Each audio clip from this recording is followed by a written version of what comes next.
ঝগড়া তো হবেই, দাম্পত্য জীবনের মজাটাই তো এখানে। কখনো ঝগড়া, কখনো আনন্দ, একটু বৃষ্টি, একটু রোদ, একটু হাসি, একটু কান্না, ভালো লাগা ভালোবাসা শেয়ার করে নেয়া, মিলেমিশে একাকার হয়ে যাওয়া, ঠিক কিনা?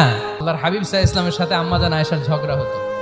তো একদিন ঝগড়া হয়ে দুইজন রেগে আছে।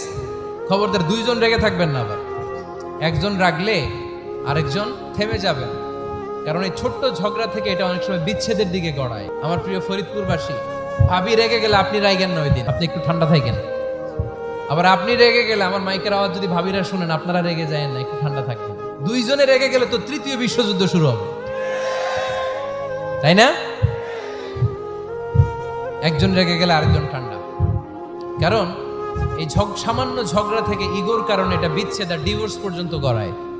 আর শয়তান এখানে উস্কানি দেয়, কারণ ইমানদারদের ফ্যামিলি ভাঙতে পারলে শয়তান সবচেয়ে বড় খুশি হয়, আর ইমানদারদের ফ্যামিলি টিকে থাকলে খুশি হয়ে যায় কে?